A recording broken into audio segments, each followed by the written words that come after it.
I'm recording. Hey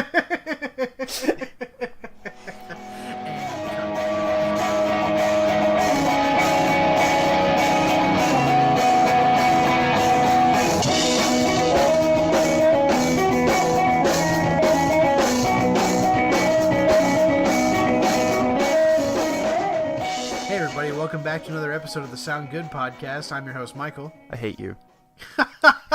I'm Micah. Fine.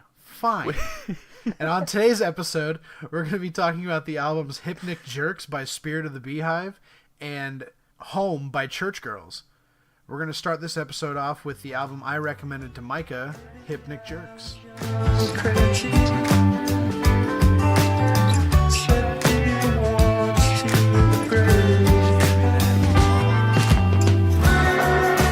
So, Yeah, I really like that song too. are you just going to do this every time now? All right. It kind of feels like a little Blues Cluesy or something, or Dora, where it's silent for us, and then we're just like, wow. Wow. What do you think? Me too. Anyway, this first album is called Hypnic Jerks, and it is by the Philadelphia, Pennsylvania-based band Spirit of the Beehive. It was released on September 14th of 2018 on Tiny Engines Records. And this band actually features some members of Glockamora and Kite Party, which I'm sure mean nothing to you, Micah. What do you mean? Huh? Huh? Whoa, they have an album called Pleasure Suck? Yeah. Oh. Dude, why did you recommend this? Because this one's newer. So First anyway, track's called Pleasure Suck. Is it Pleasure Suck 1 or Pleasure Suck I? Dude, I don't know. Oh no, it's 1, because the last track is Pleasure Suck 2. Electric Boogaloo. Okay, so what do you think of this new album though, Hypnic Jerks? I don't know. Put that on the back burner for now. Let's look at. No. We're not doing this. Why can't you just be normal for once? Why can't this band be normal for once? Yeah, true. It's really weird. Like, I like the consistency between their albums that all of their song names are in all lowercase. Mm-hmm. That's really weird. But yeah, they are kind of a weird psych-rock band, I guess. In general, or is it just this album? Honestly, I am not that sure. I don't have that big of a background on knowledge of Spirit of the Beehive. I only heard about this band and this album specifically off of a couple bands I follow on Twitter were pimping it, saying, it was a really good album. So I was like, I should probably go listen to that. Okay, yeah. And it was good, so I thought you should listen to it. Yeah, it was really good. Good. It sounded good, TM. Yeah, and right. So... That's not TM, that's not her name. Shut up. No, I have several of them. Uh-huh. At the patent office, yeah. Variations. It's fine. Great. We're covered. Yeah, we're gonna make that money soon, dude. Cool. Patenting my idea. Fantastic, fraud. Yeah, so the first thing, yeah, do you know what a hypnic jerk is, by the way? Hypnic? I'm pretty sure I know what a hypnic jerk is, but I can't rattle it off the top of my head. I have an understanding of what it is, but I can't define it. I think I was trying to search for the album just to get a background on the people, because I was trying to figure out if it was psych-rock or not, and I got the definition of hypnic jerk, and I was like, oh, this makes a lot more sense in terms of the context of the album now. Yeah? Yeah, it's that weird thing that happens if you're dreaming and you trip or you're falling, and the second the impact happens, you jerk awake. Yeah. Yeah. So it's that twitch. That's what I thought. Yeah. Yeah. Perfect. And so that really explains a lot of the weird, ethereal, dreamy vibe to this album. Mm-hmm. And the sudden changes of certain things, or just how nothing makes sense. Right. It explains the first album. Oh, Jesus Christ, I'm doing it again. Really? Yep. Wow, Pleasure Suck I? No. It explains the first and track. Pleasure Suck I fucking hate you. It explains the first track of the album pretty well because of how sudden it changes from that weird voiceover to all of a sudden that vocal driven beat. Yeah, I'm really curious what they were trying to go for with the voiceovers. I think they're just trying to trip you out, man. That's what it feels like, at least. Yeah, I think maybe the weird, nonsensical, out of context voiceovers are kind of what you feel like when you're encountering people in your dream, and then all the music is kind of the weird, nonsensical landscape of your dream. Maybe it's kind of what they were going for there. Maybe I could see that. I don't know. I'm trying to just trying to reason through something that can't be reasoned through. Yeah, for sure. These weirdos.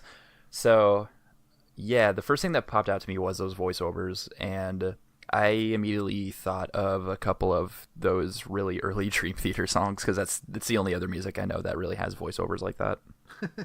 You know, it's like kind of like really old timey or something. It sounds like it's pulled from like an old movie or something. Yeah. Like 6 a.m. does that on Awake, you know? Mm-hmm. And then like Space Divest does that a ton. These are all Dream Theater songs. Oh, yeah, sure. For the listener.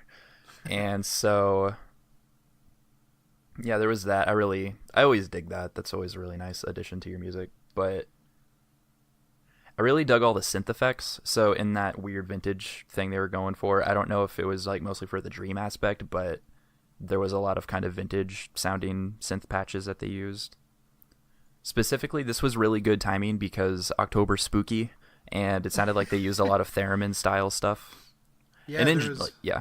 No, there was. I was just gonna say there is a lot of very weird and like experimental sounding psych-rock elements on this album, along with the creepy kind of at some point creepy sounding synthesizers.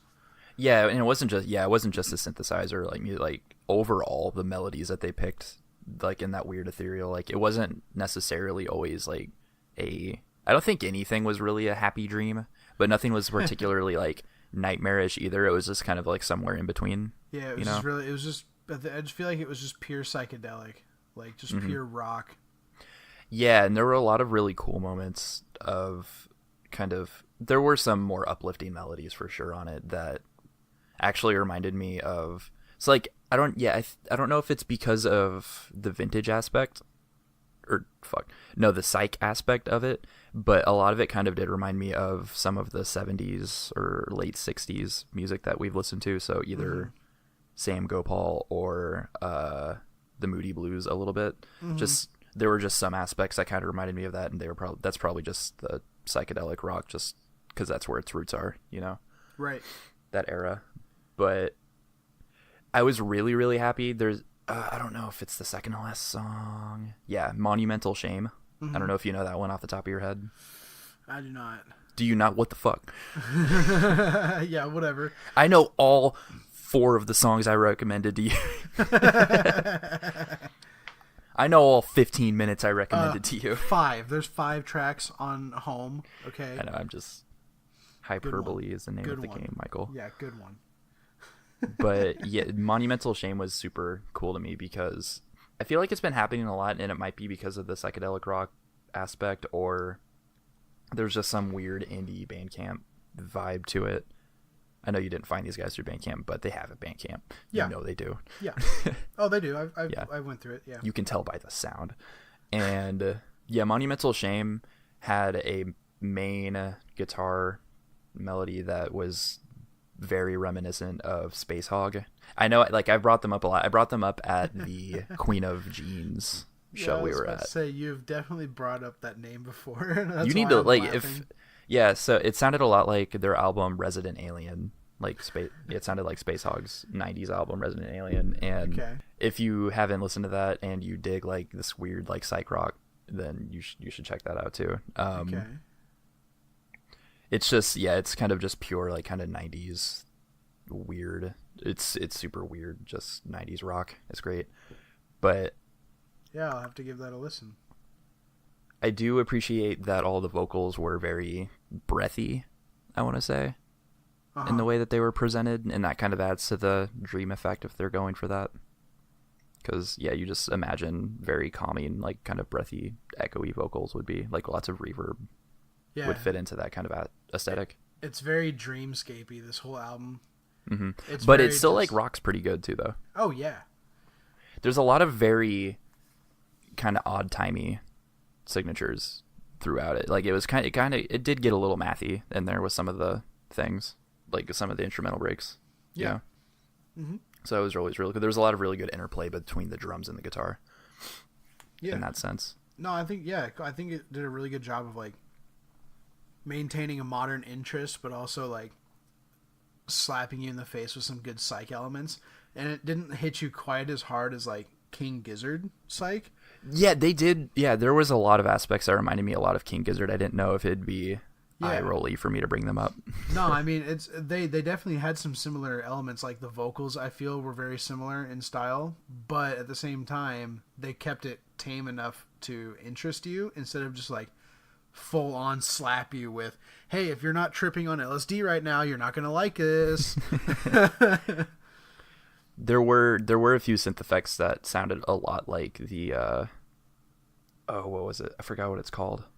The Zither? No, the instrument that we determined was the microtonal banana. Yeah, I know what you're talking about. The weird like bagpipe type thing. I was gonna say bagpipe, but yeah, no, it's more of it's like an Eastern instrument. Yeah. Yeah, it was like an Indian bagpipe. Yeah. Well, it kind of looked like it was a horn instrument almost. Oh, yeah. Regardless, yeah, I forgot what it was called. But there were a few synth effects that kind of hit that timbre a little bit. So I immediately went to that. And then there were a few vocal effects that kind of had the King Gizzard weird, I don't know what to put on it. Oh, just kind of like an electrified voice that's very vibratey, I guess. Like whatever King Gizzard does, like they use that here a tiny bit, you know? A little vibrato. Mm-hmm. Little it's kind of like artificial vibrato. Yeah, on a little tremolo. Yeah. And so little one of the things what was that? Little wavy wave. They threw a cosine wave on that voice? Yeah. Yeah. Yeah. Yeah. All right. On that wave function. Can I just start talking about quantum the rest of the show? Nope. Damn nope. It. Anyway. So yeah, I really appreciated that because yeah, it could have either gone full on super weird psych rock where there is a lot of emphasis on the rock part, like kind of like King Gizzard, or it could have gone full ambient and been a little boring, you know? So it could have either turned you away or just not interested you, but I think that they melded like both of those worlds really, really well. And so one of the other things that really stood out to me was that since they're going for more of a kind of like in terms of the vocals, like they never went super dynamic in any ranges with the vocals, you know? No one was ever like going super low or going super high. It was just kind of like kind of a maintained. But they had two different singers, so they managed to get dynamics in there with a female vocalist kind of going back and forth with the male vocalist on some tracks, you know? Right, yeah. So I think that they made up for that with a two vocalist decision, which is a smart move on their part, so they could maintain like the kind of dreamy feel without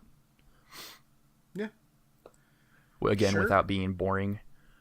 I like how none of the phrases ended on a root note you were expecting. I was trying to look up. It was either like they use a lot of deceptive chord progressions, or some of them were just on suspended notes, so like nothing ever resolved the way that you wanted. And that kind of added to the dreaminess of it. Yeah. But yeah, overall, I would say that I would check this out again because they were super cool. If they ever came by live, I would check them out. Oh, yeah. I would love to see Spirit of the Beehive live. That would be fantastic. The art is super cool. I don't know if they have any vinyl available. They actually they do, and it's those three vinyl variants I sent you like a few weeks ago. Oh, remember? Yeah, okay. It was like those three of them, and I said, "Yo, which out of these three do you think looks cool?" Oh, really? There was like the pink and purple one. There's that red, clear, and blue, or red, white, and blue splatter on clear. Yeah, so they had some really, really cool. They were all cool enough to where you had to consult someone else to figure out what to get. Yeah, the pink and purple one looks really good. It's like a split half and half, hot pink and like lavender. That's always dope. Yeah. It looks really good. I really want that one. But yeah, for me specifically, I think that Monumental Shame was just still my favorite because it kind of just hit all the little nerves in me from my music experience. Yeah. To stand out to me. Yeah. Well, cool. Yeah. You have anything else you want to say about it? No. Okay. They don't deserve any. No. Sorry. Fine. All right. Well, then with that, we're going to move on into the next album. Third class, but it's too much. It's something I always knew I'm afraid of. Yeah, wow, I don't know why you picked that song as your favorite. I mean, it's fine, but like... You don't even know, man. You don't even know. You don't even know which one it was. What do you mean? Uh-huh. Okay. So, through various Bandcamp searching, I came across the album, I guess EP, Home by Church Girls. How long is this? It's like 15 minutes. Really, 15. Okay. Yep. That explains why it's $1 or more. I might just buy it entirely because it's worth it. I might give them like $5 for it. It's fine. But Give them 420. Every band loves the 420, dude. That's always, They that's always too. a funny Wait. joke. where did you say that Spirit of the Beehive were from? Philly. Church Girls, Philadelphia, Pennsylvania. Yo, Queen Totally of Jeans. planned. Queen of Jeans, Philadelphia, Pennsylvania, dude. Wow. That might be why I think they sound so similar. Hey, so you want to move to Pennsylvania? You want to do that? I am not 100%. I probably should have checked since they're kind of a smaller band. I guess I could go. I'm not 100% what number release this is from them. I feel like that's a little rude. But It looks like it is their. thank you for having my back. I said It looks like it is their third EP, but it is their third release. So yeah. Okay. Neat. Well, yeah, third release unless you count the Young Plains single. But their self-titled EP came out in 2015. Then they had I see. album. I see the drop-down tab I could have clicked. Yeah, they had two albums, one in 16 and one in 17, and then this EP. Yeah. So Thanks for having my back there. yeah, no And problem. so, You're lucky I had Spotify. thanks for doing open. my work for me. You're lucky I had Spotify open. That's all I'm gonna say. So I guess I'm on Bandcamp, and there was a tab I could have clicked for that. But yeah, I guess they have themselves listed as indie / post-punk. Yeah, I think that's feel pretty it. appropriate. I feel it. And so, if any, when it's that kind of genre, the band are I think that they're pretty trustworthy in terms of the label. And so this came out on September 7th. Wow, I thought it was August. Okay. And it came out on Chatterbot Records. I have not heard of them. Oh, it actually came out on a record label? Because on Spotify it just has them as 2018 Church Girls. Yep. Came out on Chatterbot Records. Okay, cool. And it's pretty neat. They have a tape available for you to get of it, Dope. like a cassette tape. And then they also have a 12-inch lath cut. Is it lath or lathe? Lathe. Lathe cut? Lathe. Oh, no. Yeah. Oh, no, people are going to come for me.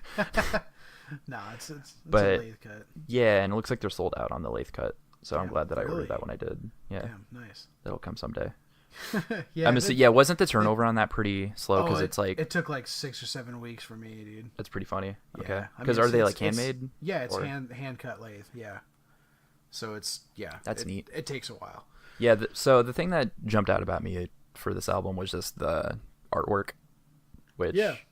when It you're looks really skimming dope. through Bandcamp, artwork becomes a pretty important metric, if you're going to click on it. Oh yeah, I it think. reminds me. It reminds me a lot of the artwork for a Godspeed You Black Emperor album.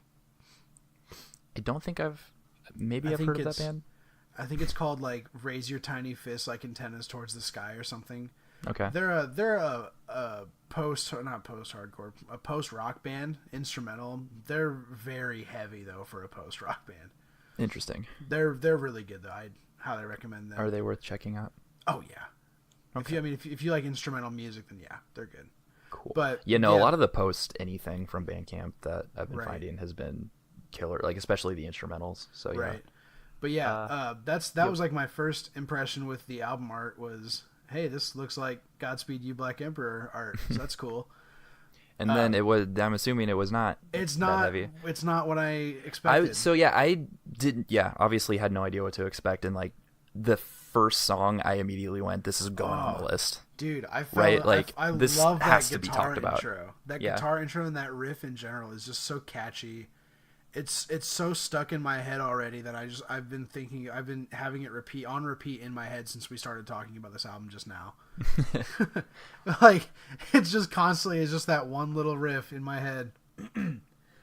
And I do think the album or the EP, whatever, EP album, same thing. I do think it starts off very strong, and it maintains the same level of intensity throughout. It is very guitar driven, rocky indie, and I appreciate that because I love that kind of indie. Like I love guitar heavy, drivey music, and I think this band does it very well. The vocalist is amazing. I Pretty said nuts, before, yeah. She's really good. Yeah, I said before we started recording this that, and I've mentioned it multiple times already too, I think, that she reminds me a lot of the vocalist for Queen of Jeans. Yeah. And I also got Queen of Jeans has like 3 vocalists. Well, yeah. If you want to be. No, but no, yeah, they have like their backup vocalists. Yeah. I'm just being a dick. Yeah, I know you are. Yeah. I also got kind of a Tankard vibe. Yeah, from for sure. Songs like Deadwood. Yeah, and I think part of it is like how candid it feels a little bit. Yeah. Maybe. It just felt like Church Girls is a heavier Tankard, and like I dig that. I mean I love Tankard. I love this kind of music. I love Queen of Jeans. I love now I love Church Girls. Which is a weird sentence that will never be taken out of context ever. Yeah, no. But yeah, I don't know. It's only a 15-minute long EP. I think that really works in its favor a little bit. It does, but I also would not have complained if it would have been longer. It's not true. Like because like none of the like this was not a homogenous EP at all. Not at all. No. And like I do think that they do show off that post-punk thing you said that they labeled themselves as. Right? You said that was one of their Yeah. Well, post-punk. Indie / post-punk or whatever. I think they show that off kind of with like the outro of Deadwood, how it just gets very loud and strummy and just hectic. Yeah, I forgot about that. Yeah, it's like I don't think they do that on every song. I think they only do it like to that extent on Deadwood, but like and there's actually a really cool like keyboard line behind the chaos too. Yeah, forgot about that.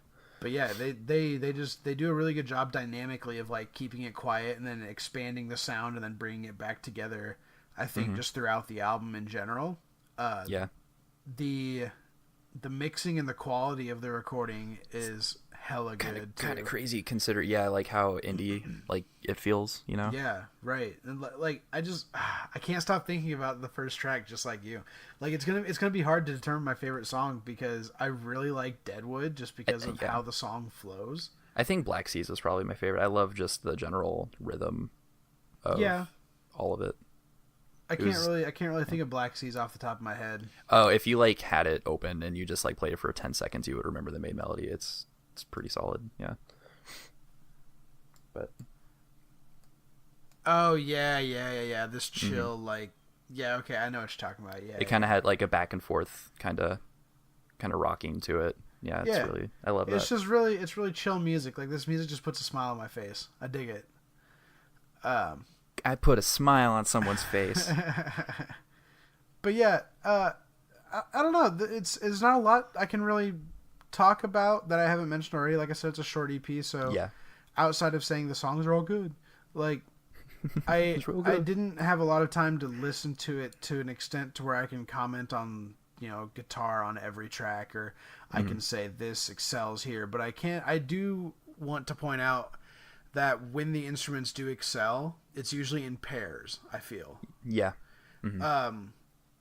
Like after you just reminded me of Black Seas, now I'm remembering the little like guitar and synth solo duet that happens at one point. Yeah. Where they kind of do that little like run thing and there's like a fuzzy synth playing over the guitar. Yeah. Yeah. I know what you're talking about. And then but there's this album has very powerful high points and very strong low points, and I mean that dynamically, like quiet points, and for whatever quiet points that it's worth that there are, quiet relative.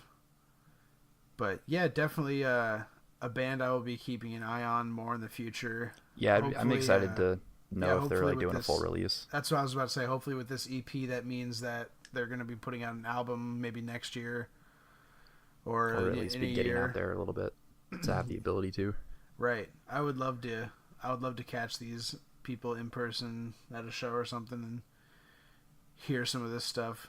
Yeah, because this is absolutely, like we were kind of talking about in a previous episode about, like, yeah, it's good, but I wouldn't recommend a calculated use of sound as like, hey, have you heard of Protest the Hero? But like, unless they change drastically, this is like a perfect little taste of like what this band can do. Right. Yeah. Well, cool. That's all I have to say about them, really. Yeah. Cigarettes will bring me back, but this always. All right, everybody, that does it for another episode of the Sound Good podcast. I hope you enjoyed our talks about the album. Make sure to subscribe on YouTube and wherever you listen to podcasts. We're on iTunes and Google Play. Make sure to follow us on Twitter at @SoundsGoodPod. Give us a like on Facebook, and we'll see you next week. Because